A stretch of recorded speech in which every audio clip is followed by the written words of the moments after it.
My wife posted in a forum, asking how do I get my share of my husband's business if we divorce. I replied, you don't remember that prenup. What followed were actual divorce papers on the kitchen counter. I stood outside our apartment door, my heart hammering against my ribs. Not from the 3 flights of stairs, but from the sheer weight of the news. I was carrying 5.2 million. That was the final buyout number. After 3 years of coding in the dark, surviving on instant ramen, and watching my hairline recede from stress, the acquisition was official. The money wasn't in the account yet. That would take a few weeks, but the ink was dry. I wasn't the broke, struggling developer anymore. I was a solvent, successful man. I was finally the husband Elena wanted me to be. I turned the key, a grin splitting my face. I was ready for the scream of joy. I was ready for her to hug me, to tell me she was proud of my resilience. I was ready to finally feel like a partner, not a burden. I pushed the door open. Elena, you home? She was in the kitchen, aggressively scrubbing a pan. The noise was scraping and harsh. She didn't turn around. You forgot the trash, Mark, she said. Her voice wasn't angry. It was just tired, resigned. The kind of tone you use with a dog that keeps peeing on the rug. It's garbage day tomorrow. Now the hallway is going to smell like rot for a week because you were too busy zoning in on your little project. I'm sorry. I started stepping further inside, hiding the bottle behind my back. You're always just something, she snapped, finally spinning around. Her eyes were dull, filled with a familiar mixture of pity and annoyance. My dad called today. He asked if you'd found a real job yet. Do you know how humiliating it is to tell him you're still playing pretend with that app? He was right, Mark. He told me 3 years ago that ambition without execution is just delusion. I'm tired of waiting for you to grow up. The words hit me like buckshot. I stood there, the cold bottle pressing against my lower back. This was our dynamic for the last 18 months. I was the dreamer, the leech, the anchor dragging her down. She was the martyr who worked as a paralegal to keep the lights on. Elena, I said quietly, I didn't take the trash out because I was at the lawyer's office. She rolled her eyes, turning back to the sink. Great. What did you get sued for? Did you infringe on someone's copyright? Do we need to borrow money from my parents again? Because I swear to God, Mark, we sold. I interrupted. She froze. The scrubbing stopped. What? The app. We sold the IP and the user base this morning. I pulled the bottle out from behind my back and set it on the island. It made a heavy thud. 5.2 million. It hits the account in 14 days. The silence that followed was heavy, suffocating. I watched her back. I watched her shoulders tense, then slowly relax. When she turned around, the woman who had just called me delusional was gone. Her face had transformed. The tightness around her mouth vanished, replaced by a look of pure, unadulterated awe. Her eyes, which had been dull seconds ago, were suddenly wet and sparkling. Baby, she whispered. The word made my stomach turn. She hadn't called me that in 2 years. 5 million, she asked, her voice trembling. 5.2. I corrected, my voice flat. She screamed. It was the scream I had anticipated, but now it sounded piercing and shrill. She rushed across the kitchen and threw her arms around my neck, burying her face in my shoulder. I could feel her tears soaking my shirt. I knew it, she sobbed, clutching me tight. I knew you could do it. I told everyone, Mark. I told them you were a genius. Oh my God, we made it. We actually made it. I stood there, my arms hanging limp at my sides. I told everyone you were a genius. That was a lie. Last week at her sister's birthday, I heard her telling her cousin that she felt like she had adopted a teenager and was considering an ultimatum. I love you so much, she said, pulling back to kiss me. Her lips were warm, eager. We're going to have such a beautiful life. We need to celebrate. We need to call my mom. We need to look at that house on Pine Street. I kissed her back, but I felt nothing. No spark, no relief, just a cold, hard knot of clarity forming in my chest. She didn't love me. She loved the safety. She loved the validation. 5 minutes ago, I was a failure who forgot the trash. Now I was a genius who deserved her affection. Yeah, I said, forcing a smile that didn't reach my eyes. We made it. It felt like kissing a corpse. 2 weeks passed. The money landed. If I thought the initial switch was jarring, the aftermath was a masterclass in hypocrisy. Elena quit her job 3 days after the wire transfer cleared. She didn't ask me. She just came home at noon on a Tuesday and announced she was retiring to manage our assets. She started planning vacations to the Maldives and Aspen. She started talking about our portfolio. She posted a photo of us on Instagram, the first one in over a year, with the caption, "Patiently built an empire with my best friend." I liked the post. I didn't say a word. I just watched her perform. I couldn't sleep, though. The stress of the startup grind had been replaced by a different kind of anxiety. The feeling that I was sleeping next to a stranger who was slowly unzipping my wallet. It was 3 a.m. on a Tuesday. Elena was fast asleep dreaming of the Range Rover she wanted me to buy her on the weekend. I was in the living room pacing. It was a nervous tic I developed during the coding sprints. 3 steps to the window, 3 steps back. I sat down on the sofa and opened Reddit on my phone. I usually browse r/tech or r/startups, but tonight, feeling the heavy weight of my sham marriage, I found myself doom-scrolling r/marriage. I wanted to see if other people felt this sudden disconnect after a major life event. I refreshed the new tab. A post caught my eye immediately. It had 0 upvotes and had been posted 6 minutes ago. Title: Trapped with a man-child who got lucky. How to bypass a prenup. My breath hitched. I clicked it. Throwaway account. Obviously, the post began. I 27F am in a nightmare situation that everyone else thinks is a dream. I've been married to a total loser, 29M, for 3 years. I'm talking zero ambition, depression naps, forgets basic chores, plays on his computer all day pretending to work. I carried us. I paid the rent. I dealt with the embarrassment when my family asked what he did. I stopped reading for a second. My chest felt tight. Depression naps. That's what she called it when I worked 20-hour shifts and collapsed from exhaustion for a day. I kept reading. I was actually planning to leave him next month. There's a VP at my firm, let's call him Jay, who I've been getting close with. Jay is everything my husband isn't: assertive, successful, masculine. We haven't slept together yet, but the emotional connection is there, and Jay told me to leave the dead weight. The room suddenly felt very cold.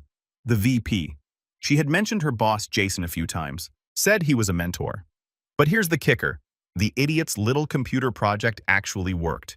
He sold his company 2 weeks ago for $5.2 million. Exact. I froze. The world narrowed down to the glowing screen in my hand. 5.2, not 5 million, not a few million, 5.2. Now he's walking around like he's Elon Musk, and I have to play the doting wife. I can't leave now, right? I put in the time. I suffered through the broke years. I deserve half of that payout for emotional damages alone. The problem is the prenup. I laughed, a short, dry bark of a laugh that echoed in the silent apartment. 3 years ago when we got married, I forced him to sign a prenup. I was making $60,000 and he was making $0. I didn't want to be liable for his startup debt if he crashed and burned. I wanted to protect my credit score. I didn't read the fine print about future assets because honestly I thought 100% of nothing would always be nothing. Now I'm realizing that prenup completely walls off anything he created or sold that wasn't joint labor. Since I didn't code the app, I get nothing. Is there any way to avoid this?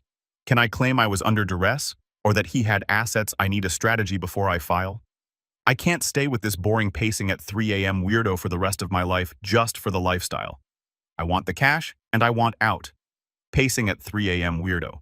I looked down at my feet. I had stopped pacing to read this. It was not just a suspicion anymore. It was a confession, a signed, time-stamped confession, detailing her infidelity, her contempt, and her greed. She didn't want me. She wanted to rob me and run to Jay. I looked toward the bedroom door. She was sleeping soundly, probably thinking she was the smartest woman in the world. She thought she had trapped me. She had no idea she had just handed me the key to my freedom. I didn't scream. I didn't go into the bedroom and shake her awake. I felt a strange, icy calm wash over me. The realist in me took the wheel. I took a screenshot of the post, then I screenshot the comment section where she argued with people calling her a gold digger. Then I went to her profile and archived the entire thread using the Wayback Machine just in case she deleted it. Okay, Elena, I whispered to the empty room. You want a strategy? I'll give you a strategy. I opened my banking app and moved half the liquidity my half legally protected by the document she loved so much into a separate holding account she couldn't access. Then I opened a new tab and typed in a reply to her post. My fingers flew across the keyboard. You don't. That prenup you didn't read protects the loser. Divorce papers on the kitchen counter. I hit post. Then I stood up, walked to the kitchen, and grabbed a pen. I didn't have divorce papers yet, but a handwritten note declaring intent and separation of residence would hold up enough for tonight. The game was over. I didn't pack much. It's surprising how little you actually need when you realize the life you built was a hologram. I took my laptop, my hard drives, my passport, and a week's worth of clothes. I left the expensive watch she had bought me with my own credit card last week. I left the wedding ring on the nightstand. It felt lighter without it. I moved quietly, the soft hum of the refrigerator, the only sound in the apartment. Elena was still asleep, oblivious. She was probably dreaming of the VP or calculating how much alimony she could squeeze out of a 5-year marriage. I walked to the kitchen island. I didn't have official divorce papers. It was 3:30 a.m., but I grabbed a legal pad and a Sharpie. I saw the post. I know about Jason. I know about the plan to avoid the prenup. You were right about one thing. The prenup is ironclad. It protects everything I made. You get what you came in with. I'm gone. Do not contact me. I left the note next to the bottle of Dom Perignon. The bottle was warm now, flat just like us. I called an Uber Black. Then while I waited in the hallway, I couldn't stand to be in that air a second longer. I unlocked my phone for the final strike. I created a new group chat. Participants: Elena's mom, Elena's dad, my mom, my dad. I didn't hesitate. I attached the 3 screenshots. The main post where she called me a useless loser and admitted to the emotional affair. The comment where she admitted the prenup was her idea to avoid my debt. The comment where she asked if she could lie about duress to get the money. I typed a single message below the images. Elena isn't who you think she is. She was planning to leave me for her boss until the money hit my account. She signed a prenup to protect herself from my potential failure, and now she's upset that it protects me from her greed. I'm done. She's your responsibility again. I hit send. The little blue bar zipped across the screen. Delivered. I walked out of the building just as the Uber pulled up. I didn't look up at our window. I told the driver to take me to the St. Regis downtown. If I was going to be single and wealthy, I might as well start tonight. My phone buzzed 10 minutes into the ride. Then again. Then it started vibrating continuously, a seizure of notifications. Reddit notification: you/throwaway_wife_22 has deleted their comment. Reddit notification: you/throwaway_wife_22 has deleted their post. Reddit notification: you/throwaway_wife_22 has deleted their account. She had seen it. The notification from my comment must have woken her up. Then the call started. Incoming call, Elena wife. Incoming call, Elena wife. Incoming call, Elena's mom. I put the phone on Do Not Disturb, reclined the seat, and watched the city lights blur past. For the first time in 3 years, I didn't feel the crushing weight of needing to prove myself. I had nothing left to prove. I spent the next morning in a robe, drinking coffee that cost $12, answering emails from my real lawyer.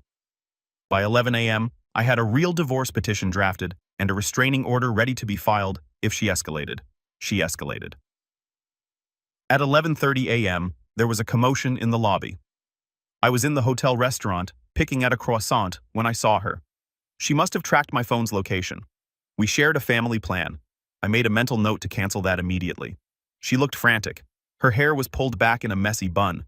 She was wearing sweatpants and her eyes were red-rimmed. She spotted me in the back booth and practically sprinted over, dodging a waiter. Mark. Heads turned. The professional in me sighed. I didn't stand up. I didn't offer her a seat. I just took a sip of coffee and looked at her over the rim of the cup. "You can't just leave," she hissed, slamming her hands on the table. "You can't just drop a bomb like that in the family chat and disappear to a hotel. My dad is having chest pains, Mark. Do you have any idea what you've done?" I set the cup down. "I think I was pretty clear. I returned you. Stop saying that." She lowered her voice, sliding into the booth opposite me, uninvited. Her eyes were darting around, checking if people were watching. "You're acting like a child." "That post, it wasn't real. It seemed pretty specific," I said calmly. 5.2 million.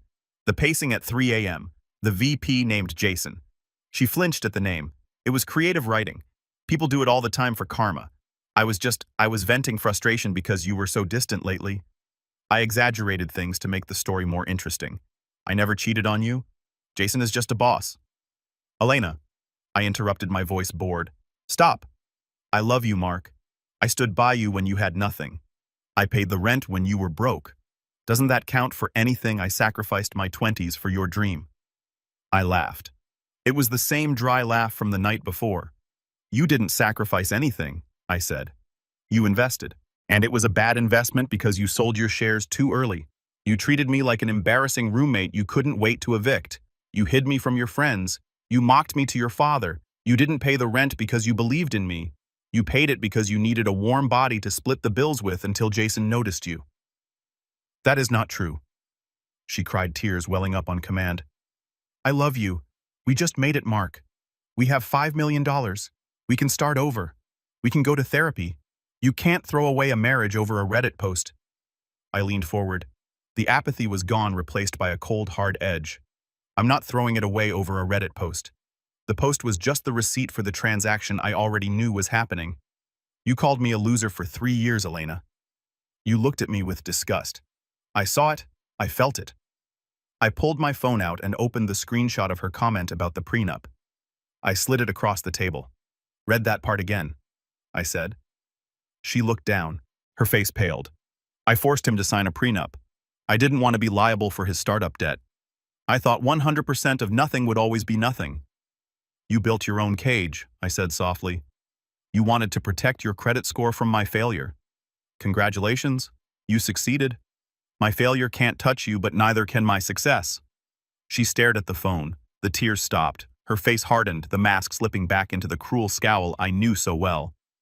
You think you're so smart, she spat. You think you can just cut me out? I'll get a lawyer. I'll sue you for emotional distress. I'll tell everyone you were abusive. Go ahead, I said, signaling the waiter for the check. The screenshots are already with your parents. They know who the abuser is. And as for the lawyer, good luck finding one who can crack a prenup you drafted to protect yourself. My lawyer said it's the most ironclad document he's ever seen. He actually complimented you on it. I stood up, dropping a $50 bill on the table. You're pathetic, she hissed. You're still a loser, Mark. Money doesn't change that. You're going to be alone. Maybe, I said, looking down at her. But I'd rather be alone in a 5-star hotel than married to someone who checks the exit door every time I enter the room. I walked away. I heard her calling my name, her voice rising in pitch, turning into a scene that the hotel security would handle in about 30 seconds. I didn't look back. I had a meeting with a real estate agent in an hour. The divorce proceedings were surprisingly fast. When you have a prenup that specifies what's yours is yours, what's mine is mine, there isn't much to debate. My lawyer, a shark named Harrison, told me she tried to hire 3 different firms. All of them dropped her once they saw the document and the screenshots. She was getting desperate. I had blocked her number, her email, and her socials. I had moved into a new condo in a building with a doorman who looked like he could bench press a Buick. I was impenetrable. So she went for the soft underbelly, my parents. 2 weeks after the hotel confrontation, I took my parents out to dinner to celebrate. We were at a steakhouse, white tablecloths dim lighting, the kind of place my dad used to say was for senators and mobsters. We were halfway through appetizers when the air in the room seemed to shift. I saw my mother's eyes widen, looking over my shoulder. "Oh, for Christ's sake!" my dad muttered, putting down his fork. I didn't turn around. I felt a hand on my shoulder. "Mark," a breathless voice said. "Please, we need to talk." It was Elena. She looked diminished. The arrogance was gone, replaced by a frantic, twitchy energy. She was wearing a dress I recognized, one she used to wear when she wanted to impress my parents, but it looked wrinkled. "Elena," I said, not looking at her, cutting into my calamari, "you're trespassing and you're interrupting my mother's story."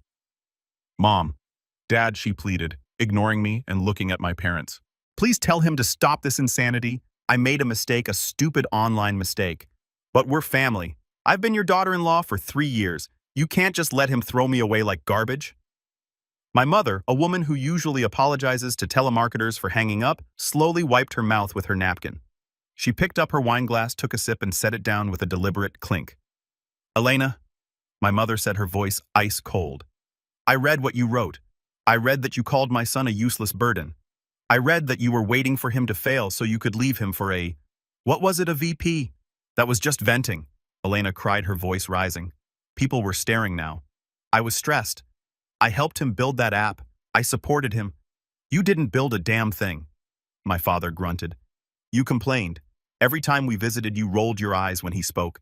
You made him feel small. We saw it. We just kept our mouths shut because we thought he loved you." "I do love him," she sobbed. Reaching for my arm again, I pulled away sharply. "Where's Jason?" I asked. The question caught her off guard. She froze. "What Jason, the VP, the real man?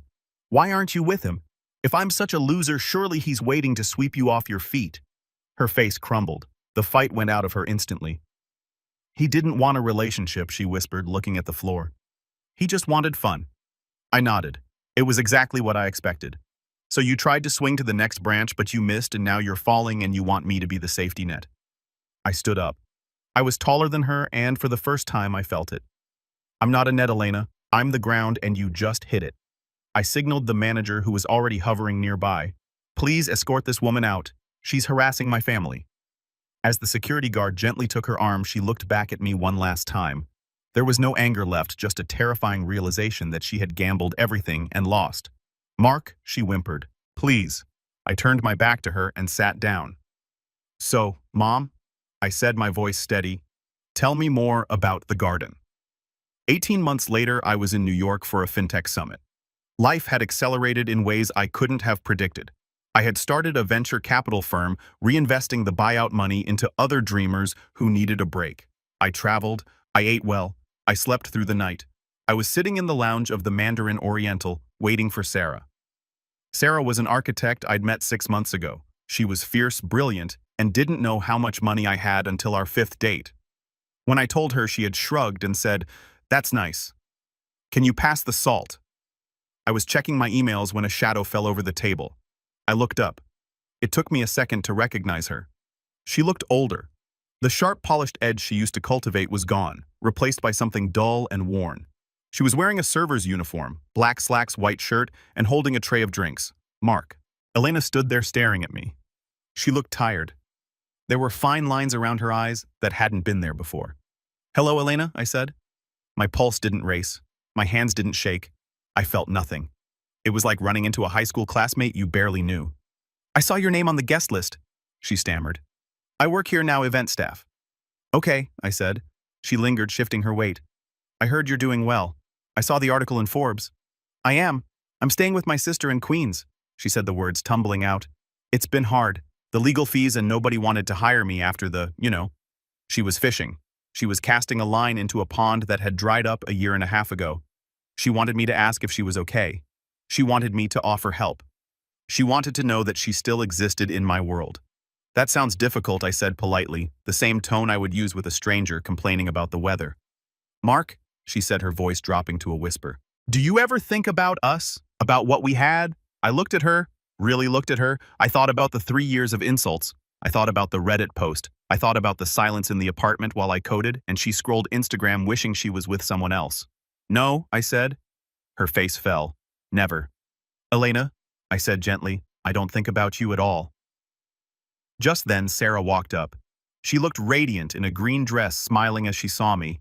She didn't notice the server standing awkwardly by the table. "Ready to go?" Sarah asked, taking my hand. "Ready," I said, standing up. I looked at Elena one last time. "Excuse me," I said, gesturing for her to step aside so I could leave the booth. "We have a reservation." I walked past her without brushing against her. I didn't look back to see if she was crying. I didn't care if she was. She was just a ghost haunting a house I had moved out of a long time ago. I walked out into the city lights holding Sarah's hand, and for the first time in my life, the future was the only thing I could see.